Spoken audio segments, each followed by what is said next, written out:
Olá, estudante! Seja bem-vindo a mais essa videoaula. Eu sou a professora Daisy e nesse vídeo eu vou falar com vocês sobre testes de hipóteses, mais especificamente nas situações em que a gente trabalha com duas médias e as variâncias são conhecidas. E o exemplo que eu trouxe para vocês é o seguinte.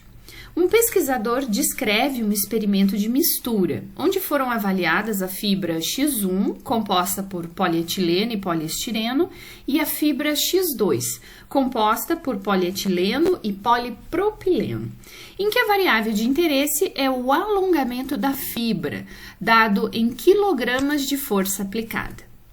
É sabido, em estudos anteriores, que a variabilidade, o desvio padrão, do alongamento dessas fibras é de 250 e 300 kgf, respectivamente. Então, desvio padrão da fibra X1 e X2.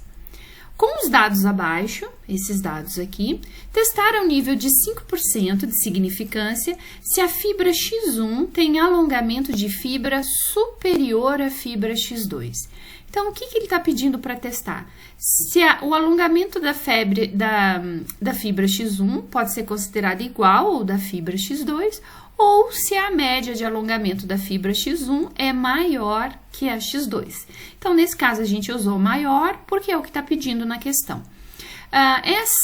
Essas hipóteses, elas podem ser escritas dessa forma, que média 1 menos média 2 igual a zero, ou média 1 menos média 2 maior do que zero. Certo? Que é a mesma coisa, só que escrito de forma diferente.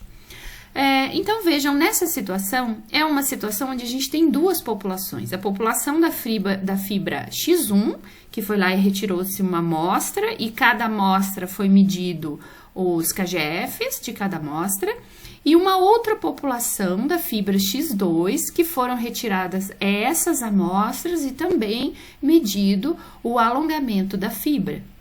Então, nós temos duas populações e o desvio padrão foi dado. Então, essa situação com duas médias, com desvio padrão dado, repetindo mais uma vez, quando a gente fala que o desvio padrão é conhecido, que o desvio padrão é dado, significa que de outra fonte foi obtida essa informação que eu não estimei na amostra. Se eu precisar calcular desvio padrão na amostra, eu vou considerar como desvio padrão, variância desconhecido, ok? Então, nessa situação, o teste que a gente usa é o teste Z dentro dessa configuração aqui. Como nós usamos H1, o sinal de maior, a região de rejeição vai ficar todinha ela, todo o 5% vai ficar do lado do maior. Bom, então vamos lá. Primeira coisa agora é calcular a média de cada fibra, a média da fibra X1 e a média da fibra X2. Vamos ver também o tamanho da amostra, que é o comandinho conto.valores da X1 e também da fibra X2. Então, a gente tem 34 observações e no outro 32 observações. Vamos calcular essa estatística do teste.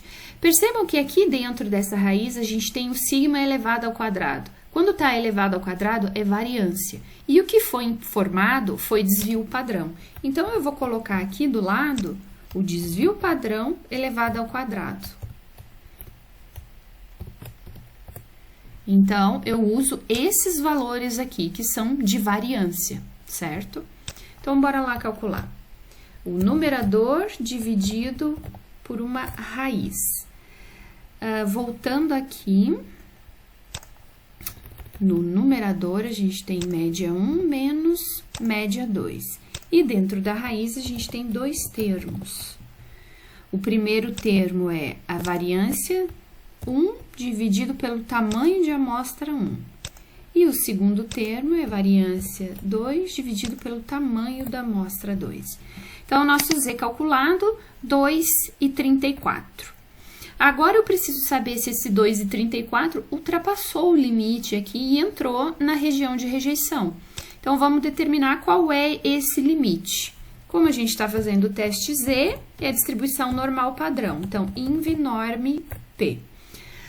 Qual é o tamanho da área para o lado esquerdo? Se eu quero 5% acima, para o lado esquerdo eu tenho 0,95, 1,64.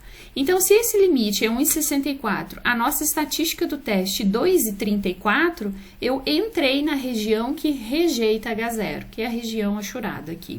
Se eu rejeito H0, estou rejeitando a igualdade. Então, eu estou dizendo que a média 1 é maior que a média 2. Dentro do contexto aqui da situação, a gente pode dizer, então, que com 95% de confiança, o alongamento médio da fibra 1 é maior do que o alongamento médio da fibra 2, certo? Espero que vocês tenham aprendido e até um próximo vídeo. Tchau, tchau!